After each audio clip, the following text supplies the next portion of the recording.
Healthcare in general is facing certain challenges. One challenge in particular is that of an aging population. This will lead to an increased patient population, specifically in the neurological field. This scenario will have two major repercussions. One, healthcare costs will increase dramatically, and two, the capacity for inpatients will be, let me say it like this, definitely not bigger. Hospitals and clinics will be faced with a situation in which the same number of patients will stay for a shorter time, but with the same goal of gaining independence as fast and as early as possible. That, or these hospitals and clinics will have to turn away or dismiss patients earlier due to lack of capacity. This has a big impact on the therapy offer of a hospital. There's a need to treat patients as effectively, but also as efficiently as possible. Basically, for your decision which kind of therapy you want to offer, you can take three determining factors into consideration: cost, quality, and access, which operate in a dynamic and complex relationship. The simplest factor to understand is cost. This is merely a question of how much does a treatment offer cost. Quality is how good is the treatment and how well it is delivered to patients. Access is the most nebulous issue because it can mean a lot of things. At its essence, access asks for how many patients can you offer such a treatment. You have to decide the best balance between those three determining factors. In general, the goal is often to reduce costs as much as possible because that makes healthcare more affordable, which leads to a healthier and more productive population. But cost consideration can drive down potential quality and limit access and choice. We do see from research that innovative and advanced technology or state-of-the-art rehabilitation have big potential and impact on long-term costs, reducing follow-up care costs. So, how can you provide intensive therapy for an increasing but also diverse patient population with different needs and different therapy goals in a cost-effective way? Not possible? Hello, my name is Dr. Clemens Müller, and I'd like to welcome you to the webinar Health Economics: Improving Value Through Efficient Settings in Rehabilitation. Today, we have two guest speakers, and both will share their experience and know-how about efficient settings to show you how this is possible. In addition, there will be an expert panel where you can ask questions or make comments to our guest speakers or to me. So please use the chat function on the right side to submit your questions anytime. And we will address them during the expert panel session at the end of the webinar. My first guest speaker is Dr. Volker Völzke, Head of Therapy of the Helios Clinic in Hattingen, Germany. Helios is Europe's leading private hospital operator with more than 100,000 employees in Germany. Helios operates 112 acute care hospitals and post-acute care clinics, around 80 outpatient clinics, 4 outpatient post-acute care centers, up to 20 prevention centers, and 13 nursing homes. Helios is thus one of the largest providers of inpatient and outpatient care in Germany, offering high-quality medicine across all areas and at all levels of clinical care. So, I would like to welcome Dr. Völzke. Maybe at the beginning, I also would like to show you what he recently published. So there's the new guidelines of physical therapy for neurology in Germany, and he is one of the co-authors of that recently published. So first of all, congratulations and welcome to the webinar. Thank you very much. It's a great pleasure to be here. Thank you for invitation, Dr. Müller. Great. So maybe for the start, it's the easiest way to show some pictures or some videos from your clinic to give also our audience and our participants an understanding what the Helios Clinic in Hattingen, where you are working and where you are the head of therapy, is. So you have brought a video, and yes. Maybe I would like to ask you to comment or explain a little bit what we are seeing. Yes, thank you very much. This is our clinic in Hatting. Hatting is located in the Ruhr area in the southern part, and especially the clinic is located in a big garden and a forest. As you can see, there's a much of green and trees, for example. We have a swimming pool, and we have a garden for our closed ward. We have counseling opportunities, we have neuropsychology, and music therapy, and in addition, art therapy too. Our rehabilitation is a holistic approach, and this is new. We are very proud to present our new motoric park. The motoric park is new for us because we can do parallel approaches. We can do parallel therapy of the upper and the lower limb, for example. We used treadmills, we used different machines like the Locomat or the Origo, and the patients are able to look what the other patients do. It is necessary to train our staff. It's very important because we need well-trained therapists because we want a very good, the best therapy for our patients. We have guests from all over the world, and the clinic helps to prevent traumatic brain injury. For children, for example, we are engaged in preventing, and we are using helmets for bicycle drivers, for example. Great. So I think that's a first good impression for all of us, so that we really know what's the background and how does this clinic look like. So what I could really see in this short movie was that you have already integrated, for example, a lot of technologies, different kind of technologies. What was the reason behind for you to decide going for such a setting, such an approach? I think during the future we must have a lot of different approaches for our patients. And motor rehab is very important for our patients too. We did a study during the last 5 years, and the patients said to us that during the first time to be independent is the most important thing for them.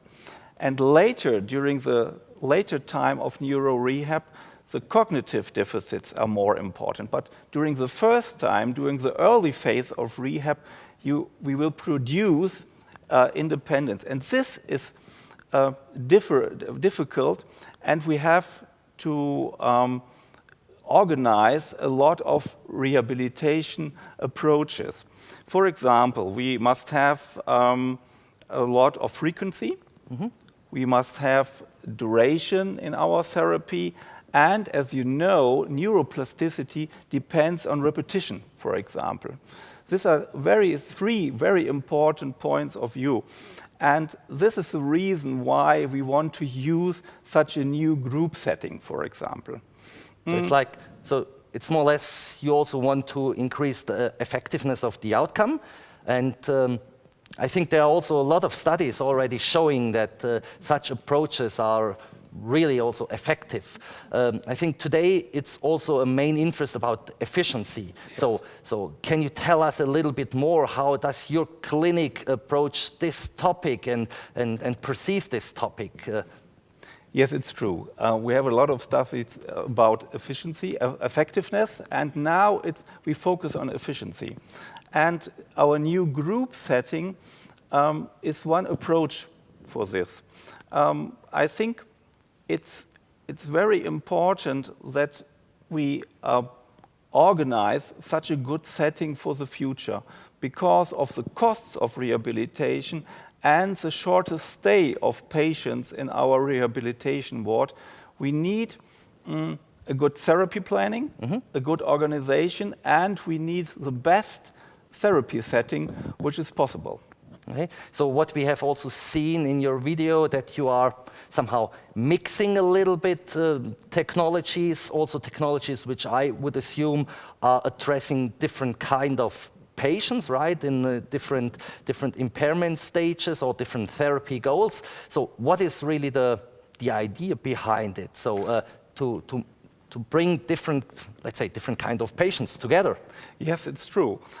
It's a little bit difficult because we need an homogeneous clientele, and the patients, if it's optimal, the patients learn from each other. Yeah. There's a model learning, for example. But in some patients, it is necessary to do a single training unit. But a lot of patients, they use it and they will become more motivated for therapy. I think this one very, very important part of neurorehab, because during the first phase of neurorehab, a lot of patients are not aware of their deficits. They don't know what it means. And this is very, very important, that they will become more aware of their deficits, and they must become more aware of their opportunities, of their strength, for example.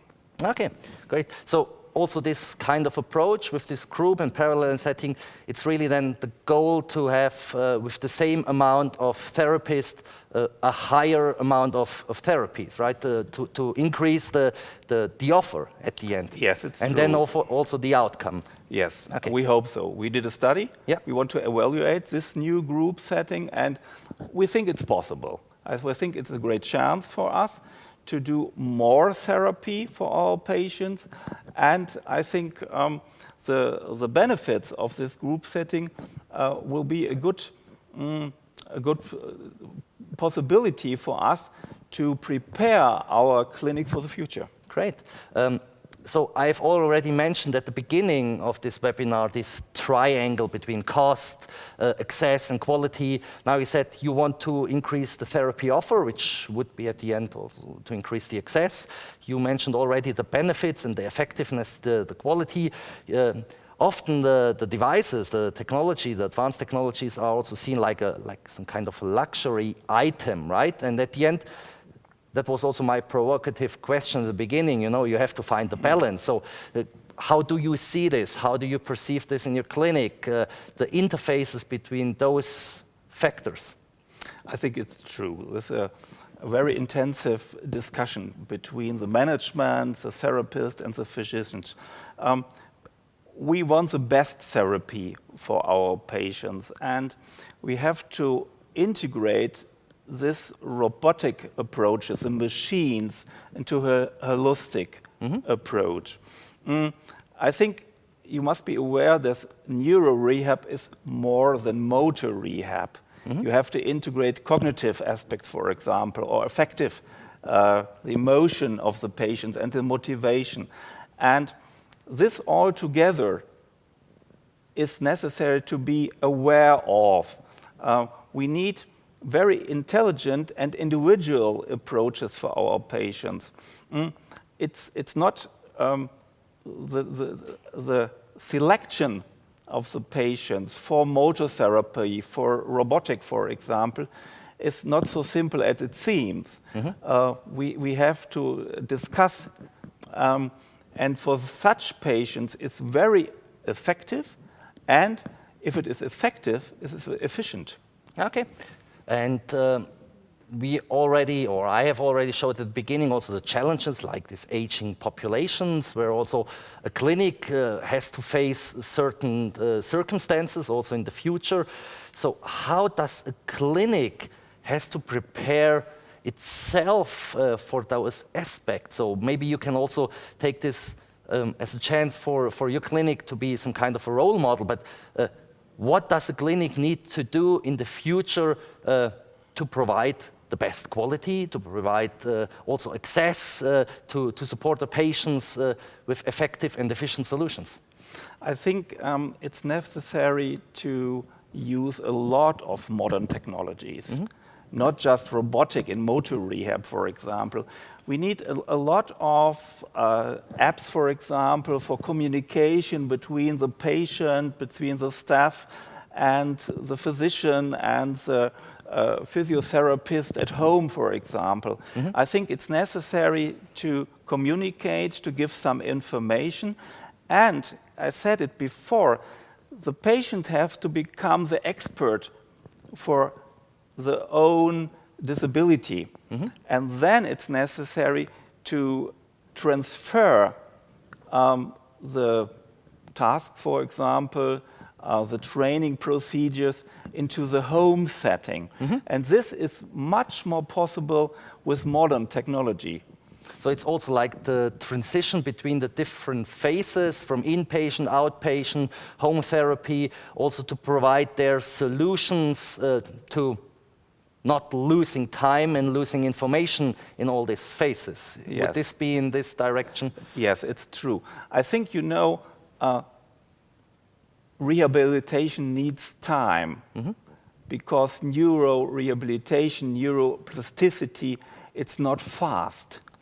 And because of this very important point, we need long-lasting therapy approaches. And they will start in the acute clinic. There will the next step, the rehab unit, maybe the daily clinic, and then in the ambulance setting. And this is very important to coordinate. There's in a lot of patients, there's a break between neuro rehab, the inpatient setting, and then. And I hope so. It will be much better for our patients and for us too. We will use such new technologies. So we have a lot of clinicians, therapists all over the world now present for this webinar and watching. So could you give one recommendation to them which they should consider in terms of facing such issues? Is there something specific? You would say, look, this is at least one important point. So you mentioned a lot, but I think they are now maybe asking, okay, where shall I start? I think it's very important to look for new technologies. We all use our smartphone with different apps, and a lot of apps we can use in rehab settings too. We can use translation apps, for example. We can use apps for exercises. We can use apps for cognitive training. And all of us must look what are new directions. And I think the next years, the next decades will bring us such a big change and a lot of challenges. And look what new technologies will help us. And this is very important for all of us. Okay, great. You have also brought some slides to summarize also a little bit the key message of the clinic in Hattingen, of the Helios Clinic, and to summarize this and also showing a little bit the philosophy which is performed in Hattingen. So the stage is yours also. Now, please share your summaries. Yes, during the next years, we will have a lot of challenges. We have, as I said before, we had a short stay in acute hospital and a trend toward outpatient rehab, and of course, a very short stay in rehabilitation ward. The demographic change with more neurological and, in addition, with more cognitive disabled patients, will bring us a lot of challenges. And in contrast, we will have a lot of patients who were pre-traumatic, very active, and they want to become independent in a very short time. I think during the future, we will have a lack of well-trained or educated employees. And because of this, it's very, very important to have a good education. And as Dr. Miller said before, we have a lot of difficulties with our costs. Because of this, a holistic approach, approach which looks into the future is necessary. I think we must have sufficient and modern education possibilities for the patients and for our employees. We need very, very intelligent and therapy organization, and we must produce efficient setting, and it must be effective too. Intensive networking is very important because we must have discussion between physicians, between therapists and other scientists. And the therapy of the patients with multi-drug resistant viruses or bacteria is one challenge for the future. It's very difficult, and because of this, we need ideas, we need machines to train their patients in their room, for example. On the other hand, it's very important to improve the therapeutic relationship. The machines don't replace therapeutic approaches because the therapeutic alliance is very, very important for the result of rehabilitation. Please take into account that the cognitive status of the patient and including into this the self-awareness of the patients is very important. And if you know this and be aware of this, you can produce a good therapeutic setting. Okay, great. So thanks very much for sharing this information for the webinar, Dr. Völzke. You will stay here for the expert panel in a couple of minutes. So great, and thanks again. And now it's my pleasure to introduce our second guest speaker, Ivana Popovic. She's a physiotherapist at the Polyclinic Lavic in Croatia, and that is one of the leading neurorehabilitation facilities in East Europe. Hello, Ivana, can you hear us? Hello. Hey. Thanks for joining the webinar. It's great that you share also your experience and your know-how with all us. I would make somehow the same approach also what I did with Dr. Völzke, because you also have prepared a video to show a little bit the facility where you're working in Croatia. So maybe it's the easiest way now to also to show this video, and I ask you again, or I ask you too, to comment and explain a little bit what we're seeing so that we have a better understanding what's going on in Croatia and what is your clinic about. Okay, thank you. So this is our polyclinic in Zagreb, which started to work last year. And I want to point out that we started with the new rehabilitation 3 years ago in our polyclinic in Dubrovnik. One of the features of our work concept is open space, when there are 7 robotic devices which are coordinated with 2 physiotherapists, and in other rooms we also have 6 more devices. All therapies start at full time, so that's really dynamic and perfect timing, which you have had the opportunity to see in the video, and it's the reason of many physiotherapists in the time. Between robotic assisted therapy, we also have occupational therapy and kinesiotherapy, which is very important part of all therapy. In addition to neurorehabilitation part, we also have polyclinic part, where neurologist, neuropediatrician, neurosurgeon, specialist of rehabilitation, rheumatology specialist, and we also have speech therapy and clinical psychology. Also have diagnostic procedures such as ultrasound of locomotor system, DMG, the color Doppler, acupuncture, Botox implications, and many others.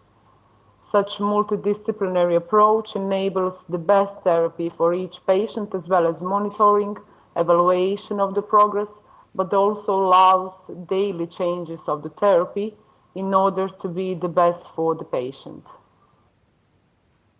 Okay, great. Looks really impressive. Currently, I'm losing. I think there's maybe a connection thing. I can't see really your picture anymore. Nevertheless, I think you can hear me, right, Ivana? Is it that? Yes, I can hear you. That's great. Yes. So it's also now, I think, also really important to get the understanding and also the input of a physical therapist, really working with patients on a daily basis about this topic with an efficient setting. So maybe at the beginning, what are the key factors for you for successful recovery, and how are they implemented in the clinic where you're working? Yes. Based on my experience as a therapist, I think there are three key factors. Those are early rehabilitation. So after central nervous damage, there's a certain period in which the brain has the ability to recover, create new synapses and use neurons to compensate for lost function. All through, we know the brain recovery is possible all through the life, but within a year is crucial period. Unfortunately, there's a sufficient awareness of early rehabilitation, and we usually have patients who come after several years of damage. But even such patients achieve remarkable results in robotic neurorehabilitation. I would mention a second factor is intensity. So as doctor said, the basis of neuroplasticity of the brain is a large number of repetitions of the movement. So that's very important for successful neurorehabilitation in order of high intensity therapy. So here patients stay on therapy between 5 to 8 hours, sometimes even more. So intensity is created for each patient individually with respect to age, comorbidity, general condition of the patient, and as well as his cognitive function, because we know that this therapy requires a high level of patient concentration. And certainly, one of the most important factors is motivation, and that's really close related to functional goals. Those goals are well defined, and we agree with the patient to ensure high motivation of the patient. Those goals also lead the patient through all cycle of rehabilitation, and they are specifically motivated when they achieve those goals. No matter if the goals are of the week or the goals are of the month or permanent goals of all rehabilitation. And I also think the relationship of trust between therapist and patient is also one of the factors that affects the patient's motivation. So in my opinion, those are the three most important factors of the therapy. So you already mentioned high intensity, and intensity matters. So how is this approached in your clinic? Also in terms of your setting, you have also integrated a lot of technology. It looks pretty similar than the approach in Hattingen in Germany. So from a therapist point of view, what's important, what needs to be considered to really to deliver this high intensity with such technologies? I think the success we make with our patient is surely achievable because of the concept of the work. Intensity therapy is carefully determined and adapted to each patient individually by combining different robotic devices with kinesiotherapy and occupational therapy. At the beginning of the therapy, with the patient, we set the functional goals we want to achieve during the therapy, and then we define the steps to accomplish it through the weekly goals. So in achieving those goals, the key is cooperation of the patient and the other members of our team. So I think that's very important from considering my point of view of therapist. Well, that's great. I think it's also not only having technology, it's of course also to know how to apply the technology sufficiently. It's also important to know how to integrate the technology into each facility, and there might be different circumstances. So from your point of view, what's important to integrate technology well enough? Dr. Völske already mentioned it's important to teach the staff to do a proper education so that every therapist knows what to do. So what's the situation in your clinic? Education, is this a key topic? What else is important from your perspective? Yes, I agree. It's not everything in technology. These devices can really have a large number of clinics. But I think the concept we have is crucial. We are provided with a large number of education, either internally in our polyclinic or educations in the world. Therapies are specifically made for a particular patient. They are adapted to his or her health, and goals are set to be achieved. So a multidisciplinary team provides quality day after day, and such approach is very important for daily adaptation of the therapy. And all this makes it possible to achieve the set goals, which is the most important to our patient and to all of us in clinic, because the success of our patient is also our success. Okay, great. So also thanks for sharing your information and also your input and giving us the insights into your clinic, and it was really a pleasure. I would also like to ask you to stay in line, not to hang up, to keep the connections for our expert panel. I would now like to summarize a little bit what we have heard, and then we start with the expert panel with all the 2 guest speakers afterwards. So to summarize this a little bit, today we have seen 2 approaches to handle the question of an efficient and effective therapy offer. And to summarize this a little bit more into detail, so integrating advanced technologies into an in- and outpatient setting, what we have seen successfully, is a key to counteracting the upcoming challenges like an increasing imbalance between therapy demand and resources. So key aspects which really needs to be considered are the therapy organization, as we have heard, like group therapies, categories of stations depending on the severity of impairment, timing with staggered arrival, for example, extra shift with assistance or self-training could be also things which needs to be considered in such an approach. The education, a device owner for a specialist, team for robotics, a central therapy planning, pairs with more experienced, with less experienced therapists together, and a continuous education of the REM team. I think it's also quite crucial. We have heard also the holistic approach, so it means a variety of therapies which is offered for high quality of treatments and an efficient setting. So several devices organized in a way that enables a ratio of more than 1 patient per therapist. So now I would like to open the question and answer session with both of our guest speakers, with Dr. Völske and Ivana. Let's see, are there any questions from outside? So until they come in, there's a question from Toke. So what is the reason that there will be a lack of well-trained staff? So I think that's also probably to you, Dr. Völske. You mentioned that there might be in the future a reason for, or a gap of well-trained staff. So what's the reason behind? I think the demographic change is one reason why we will have a lack of well-trained staff. And I think it's necessary because now they don't earn so much money in this area. And I think we will need good education and good payment, for example.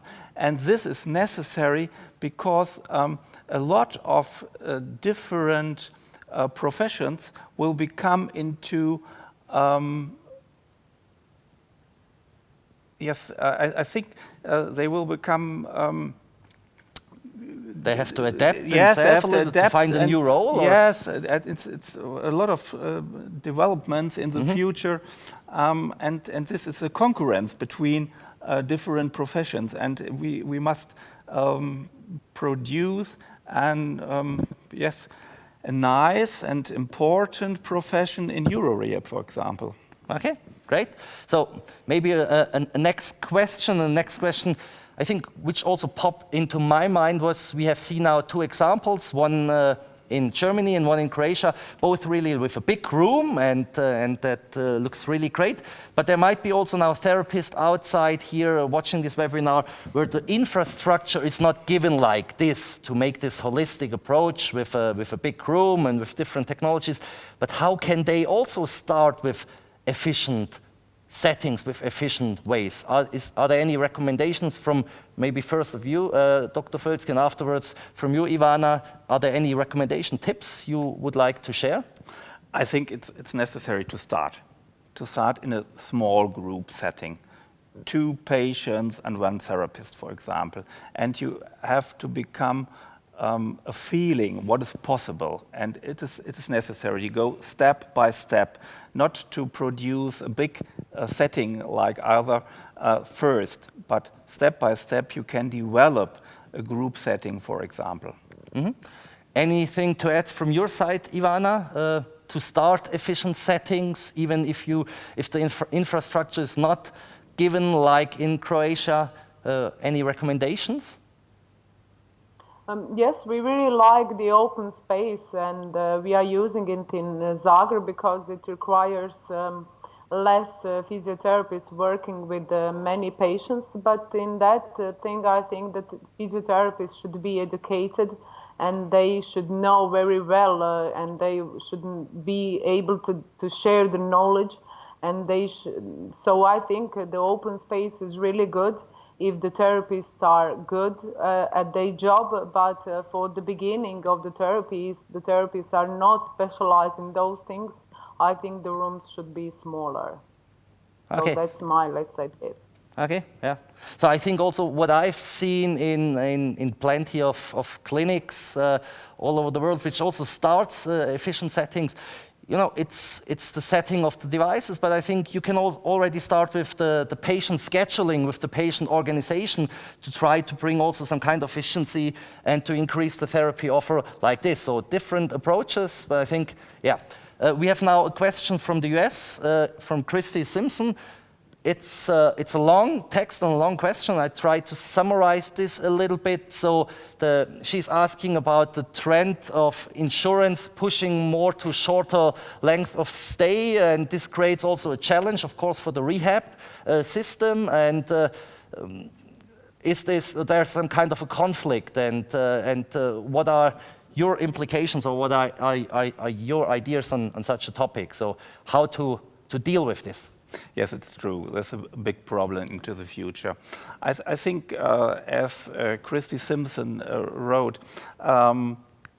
we need intelligent systems. We need very intelligent approaches for the future, because we have a short stay in hospital, a short stay in the rehab unit, and then we must organize the ambulance therapy. And in this, I said before, we have to use intelligent apps, for example, and we have to train the relatives or the significant others of our patients too. Mm-hmm. Any recommendations from your side, Ivana? You are focusing mainly on outpatients, right, in your clinic. So how to deal with the whole situation of the healthcare system in the future, that there is a need for more and more therapies also for outpatient settings? Yes, we are outpatient clinic, but we are really pushing forward to services and to healthcare, to take care that the early rehabilitation is very crucial for the patients. As I said, when you asked me about the factors, so we are really pushing forward to come patients the early stage when the damage happens, to get to the rehabilitation which is proper, and I need that will shorten the period of the whole rehabilitation. Okay, yeah. We have a question from Seguel. Andrea, how many patients you recommend the therapist should attend at the same time? So maybe, Ivana, any recommendations from your side? How many patients can you handle as a therapist at the same time? I think it also depends a little bit on the severity of the impairment, but any thoughts from your side, Ivana? Yeah, that's really depending about the stage of the patient and about the diagnosis and the cognitive capabilities of the patient.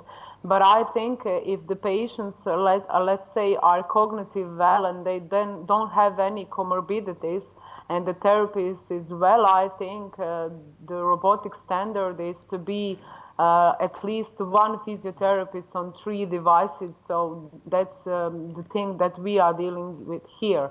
So I think it's very depending on the patient and also at the therapist. So what's the approach in Hattingen, or what's your recommendation? Yes, I agree with Ivana. It's true. The very important point is the cognitive status of the patient and the motivation. And if it is possible, it depends on the task for the patient, to one therapist, 2 patients, and if they are very, very cooperative, it may be possible to have 1 therapist and 3 patients. Okay. Right, so there's some kind of a consensus. A next question from Gideon. How do you foresee the role of remote medicine as part of the solution for the lack of resources in future? Ivana, what do you think? So remote medicine, tele-rehabilitation, so what is your opinion about this? Sorry? The question is about remote medicine, like tele-rehabilitation, so that the patient is maybe not treated all the time in the clinic or facility, also doing some therapy at home, but it will be monitored and also controlled by a physician or by a therapist, then probably also online. So what's your thought about this? Would this be also a future application? We had the opportunity to see those robotic devices which had those opportunities, and I think that's really good part of the rehabilitation. So you are learning and you are doing with the patient like motor learning in our clinics, and you can give them tasks for home and you can watch on them, and they are doing the rehabilitation from home, which is very important, and I think that should be good for all medicine and all rehabilitation part. I think it's true. Yes, I think tele-rehabilitation is very important for the future. I think we need a lot of possibilities to communicate, to give the patients ideas for their home training, and because we have a lot of long distances in all countries, for example. Great. So I think we are also running out of time, more or less. Maybe a last question. We have one from Lacey McBride. As we incorporate more technologies in therapy and move towards small group therapy, as we have heard also today, how do we assure therapists that the tools are not meant to replace them, but are meant to serve as adjunct to improve quality and effectiveness? Dr. Völzke, what do you think? I think that's often a critical thing. It's not to replace the therapist, but how can we ensure this? I think, as I said before, I don't think that machines will replace therapists. I think we have a short stay in hospital, and this is very important for us. All therapists, they want the best therapy for our patients, for their patients. And the machines, the robots, will help them to do the best therapy. And this is necessary to think about it. What is possible? What is the optimal approach? What is the optimal setting? And it's necessary to discuss it with all therapists, for example. Okay, so to sensibilize also the whole situation. Is it also your opinion, Ivana? So what's also the atmosphere in Croatia? Are there some therapists also afraid of being replaced by technology, or do they really see the benefit then to increase the therapy offer, to use additional effective tools to help the patients? So can you share also your feelings or your statements from your region? Yes, my opinion as a therapist is that a robot cannot change the therapist. But what you are doing with robotic assisted therapy, you can heal many patients in the same time. So that's really important. The robot won't change other aspects. You are still doing the kinesiotherapy, you are still doing it hands-on with the patient, but robotic can do more than the same therapist can do in the same time. So I think the therapists in Croatia are not afraid of these technologies. Okay, great. I see there are many more additional questions. We are really running out of time. I would say that we are trying to answer this question then in the next day afterwards, and we try to get in contact with you to give you the answer you would like to have. I would now like to thank Dr. Völzke for being here in the studio and present for the webinar, as well as to you, Ivana, joining via Skype. It was really, really a great pleasure to have you both here to join the webinar and sharing your experience, your know-how, so that we really can tailor also this future of rehabilitation, not only the future, but also today, with an efficient setting to help patients to improve and to have a good outcome. So thank both of you being our guests in the webinar. And I would like to close this webinar now. Thank also you for joining this webinar as a participant. If you have additional questions, don't hesitate also to contact us to get more information. Thanks for joining. It was really great. And hopefully we will see you soon for the next webinar. We will deliver all the information so that you don't miss our next webinar. So thanks and bye-bye. Bye-bye.